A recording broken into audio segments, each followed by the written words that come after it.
Marisa, clarify. I mentioned earlier that there's disposable cameras on each table.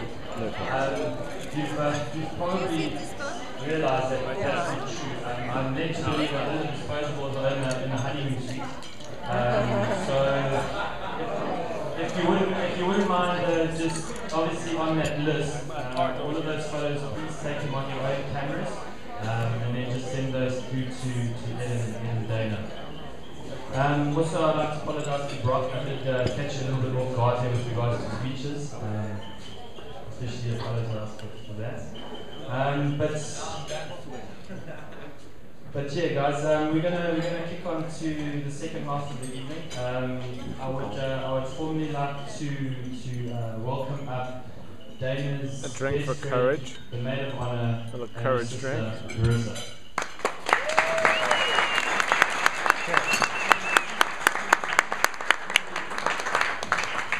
No pressure, camera light goes on. Live from South Africa. No pressure. Younger sister to the many of you that guessed that I was older. I'm not. I didn't write anything. I was kind of just going to go with my feelings tonight. So there's nobody that I admire and look up to more than my sister. So I could, if I'm still standing here in an hour talking, just grab it off but I am in so much awe of my sister that I got into the habit of talking about her on dates before you date, of course. And I would go on dates and talk about her and say, I have the most incredible sister. She can deliver babies, learn a new language, tap dance, change a tire, and she's beautiful on top of it. And they would say, so is she single? So I broke that habit. I think it was at least 6 months before Lorenzo even knew I had a sister. But anyway, Dana has been living abroad since 2004. She's a big world traveler. I think most of you know that.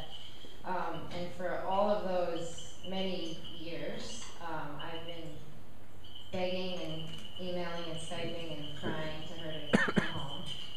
And a few years ago, she had just moved home, and I couldn't have been happier.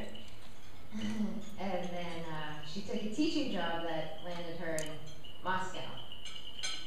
But the plan was that I think she was going to be moving home at the end of that school year, so I was ecstatic. But during her trip to Moscow, or teaching in Moscow, it took her to South Africa, and that's how she met Ed. And when she first told me about him, I was mad, and I didn't like him.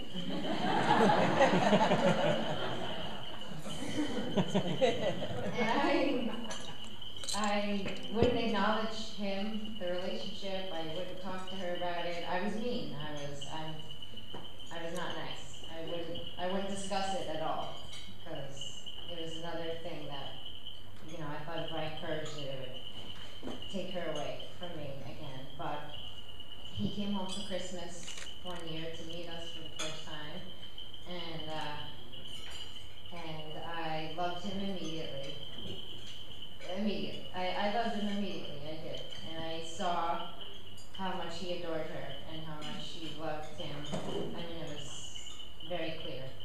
So I apologized to her, sorry, Dane, if I didn't.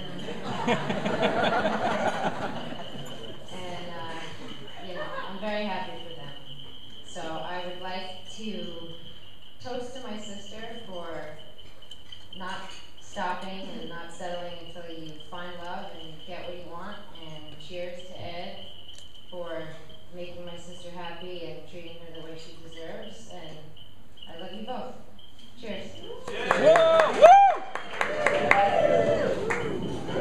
Oh, you see that? Good job, Marisa.